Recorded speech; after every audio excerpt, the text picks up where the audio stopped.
Alright, back again on the 29th of May. Got a couple questions on fruit growing, so I'll try to go over them best I can. As Stephen Hayes in the UK says, a great channel by the way, Stephen Hayes UK, Fruitwise Heritage Apples. He always says he's just a enthusiastic amateur sharing his experiences, and that's exactly what I'm doing here. So this is my Jonathan. It's 3 years old. It's on G30 semi-dwarf rootstock, and out of all my trees, this one has done the best.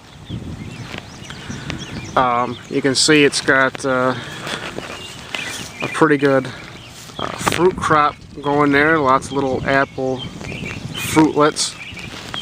This is the first year that I let it crop.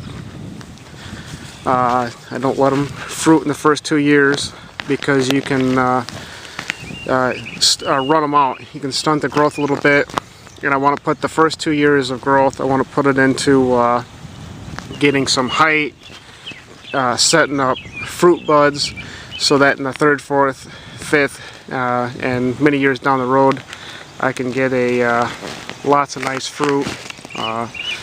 And I want it the first couple years, first 3 years, I want to start training it. And you can see this one's a little L-shaped. And I got this stick here that's not doing its job, all these storms and wind and everything.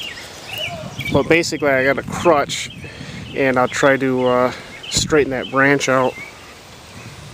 And you can see the training that I've done on them. You can see I got these nice wide crotch angles. You got to train them like that, otherwise they'll go like this one. You just get that 45-degree angle, and that doesn't make for a very strong branch. It's like a wishbone. It'll just snap right off when you start getting a lot of apples on them. So what you want is these nice wide crotch angles. And you can see these, it kind of goes up, and basically when these things start getting some fruit on them, they'll bend back down and then hopefully straighten some of these branches out. But there's a nice branch there. It goes up, and I'll let them fruit on the tips a little bit, lower these branches down. I had this tree, I took about 2 foot off the top there, and that'll promote branching in this lower section. Now this right here is where I headed it last year, and that was all last year's growth all the way up, plus another couple foot. This Jonathan on this G30 is really vigorous. It really put on the growth, and it seems like it's going to be productive. Some of the stuff I've read about it is that it's nearly twice as productive as the M7 rootstock. So I'm really liking this tree and on this rootstock. So now it's pretty much done flowering, and I did put a fungicide spray on, and after flowering I'll get my insecticide sprays on, and I'll let these grow a little bit, and in June, which is rapidly approaching, only a couple days away, I'll start thinning these apple clusters out. Now there's way more apples than I'll let this crop. I'll probably let this crop 20 apples or so. I still want to get some growth on it. It's still quite a young tree, and fruit growing is all about patience. There's no reason to rush things, and that'll set this tree up for a nice long productive life. This is a Gold Rush apple. It's on M26 fully dwarfing rootstock, and probably not the best pick of apple for up here. Better in the southern climates, that they need a longer growing season, but we'll see how this one does. This is in the second year. I planted it last year, and I headed it back. I took, I don't know, there wasn't that fully dwarfing rootstock. They don't grow. They're not as vigorous. So I probably only took 6 inches maybe off the top of this. You can see it shooting all this new growth up here. prune a little bit off the sides here, and basically when you top them, when you head them off, you set up nice branching. Like this is all new. There's another new one.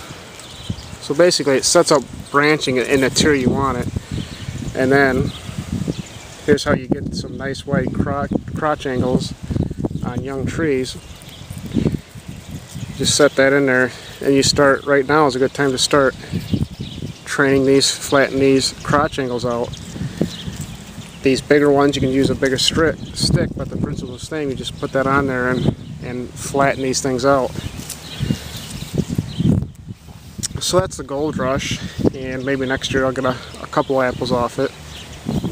So these are my sick looking blueberries here, and if you're wondering how to make sick looking blueberries, I'll tell you how to do it. First of all, let a lot of weeds grow up around them. This thing was, you don't see it now because I pulled all the weeds out, but this thing was full of waist high quackgrass. You can still see some of the quackgrass. I let it just kind of go by the wayside last year, and now I'm paying the price for it. These are also 3 years old, and they should be 3 or 4 times the size they are now. So that's one trick, let it get overgrown with weeds. Another trick, and we're talking about how to make sick blueberries, is let them dry out. I don't have drip running through here, so blueberries are very shallow rooted. They root mainly in the first 12 to 18 inches or so, and they have a very fibrous root system. So it doesn't take much for them to dry out, and when they do, they don't like it at all. So that's step 2. Step 3, and making sick looking blueberries, is have your pH all screwed up. I did, when I planted these, I did put some peat moss and some wood chips in here. You can see most of the wood chips are gone, so I need to get back in here with some wood chips. Also, I need to check the pH. Blueberries like it around 5 or so, and I have no idea. I did put some sulfur down when I planted them too, but I have no idea what they're at now. But you can definitely tell they're suffering from iron deficiency, and that's why on a high pH they can't metabolize iron. So they get this very chlorotic, yellow looking thing. And so that's the easiest way to get really sick looking blueberries. Now of course you just reverse that to have healthy